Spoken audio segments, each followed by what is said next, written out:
जय श्री राधा कृष्ण भक्तों, आज हम आपको बताएंगे हरियाली तीज की व्रत कथा।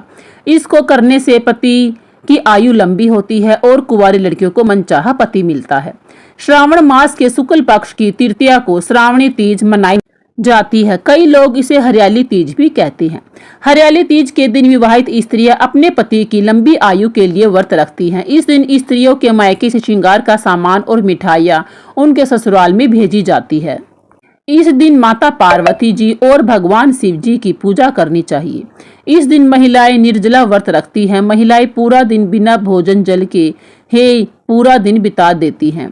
हरियाली तीज के दिन महिलाएं सुबह घर के काम और स्नान करने के बाद 16 श्रृंगार करके निर्जला व्रत रखती हैं। इसके बाद मां पार्वती और भगवान शिव की पूजा करती हैं।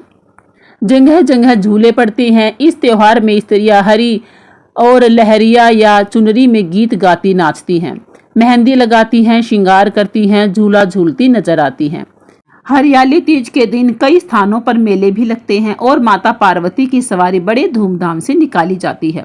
देश के बड़े भाग में यही पूजन भादो मास की शुक्ल पक्ष की तृतीया को मनाया जाता है। उसे हरितालिका तीज भी कहते हैं। दोनों में पूजन एक जैसा ही होता है, अतः कथा भी एक जैसी ही होती है। हरियाली तीज की व्रत कथा।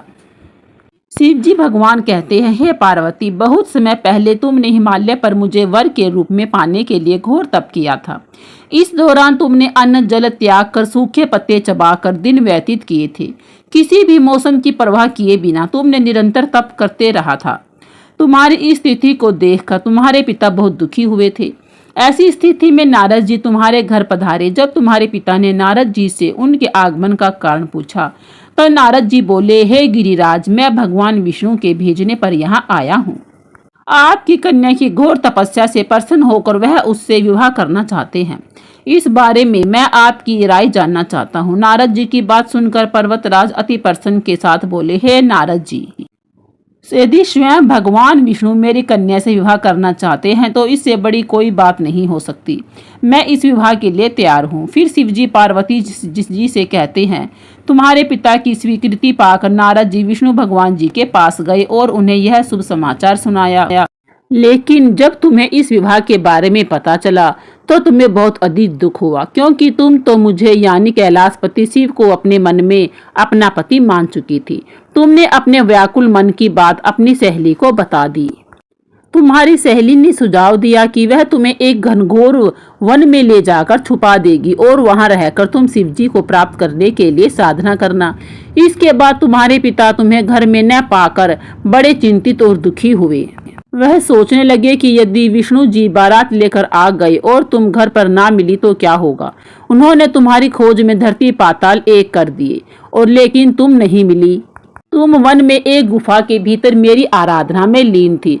भाद्रपद तृतीया शुक्ल को तुमने रेत से एक शिवलिंग का निर्माण कर मेरी आराधना की, जिससे प्रसन्न होकर मैंने तुम्हारी मनोकामना पूर्ण कर दी। इसके बाद तुमने अपने पिता से कहा कि पिताजी, मैंने अपने जीवन का लंबा समय भगवान शिव की तपस्या में बिताया है और भगवान शिव ने मेरी तपस्या से प्रसन्न होकर मुझे स्वीकार भी कर लिया है।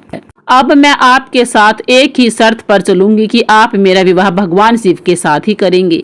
पर्वतराज ने तुम्हारी इच्छा स्वीकार कर ली और तुम्हें घर वापस ले गए। कुछ समय बाद उन्होंने पूरे विधि विधान से हमारा विवाह किया। भगवान शिव ने इसके बाद कहा कि हे पार्वती, तृतीया को तुमने मेरी आराधना करके जो व्रत किया था उसी के परिणाम स्वरूप हम दोनों का विवाह संभव हो सका। इस व्रत का महत्व यह है कि मैं इस व्रत को पूर्ण निष्ठा से करने वाली प्रत्येक स्त्री को मनवांछित फल देता हूँ। भगवान शिव ने पार्वती जी से कहा कि इस व्रत को जो भी स्त्री पूर्ण श्रद्धा से करेगी उसे तुम्हारी तरह अमर अचल सुहाग प्राप्त होगा। हे शिव जी भगवान, कथा अधूरी है तो पूरी कर जो और पूरी हो तो मान कर जो। और जैसे माता पार्वती को मन चाहा वर दिया वैसा ही हम सबको भी देना। हम सब की भी मनोकामना पूरी करना। बोलो ओम नमः शिवाय। जय गौरी शंकर की। आपको यह कहानी कैसी लगी प्लीज़ कमेंट सेक्शन में जरूर बताएं। अच्छी लगी हो तो लाइक करें, शेयर करें और सब्सक्राइब जरूर करें।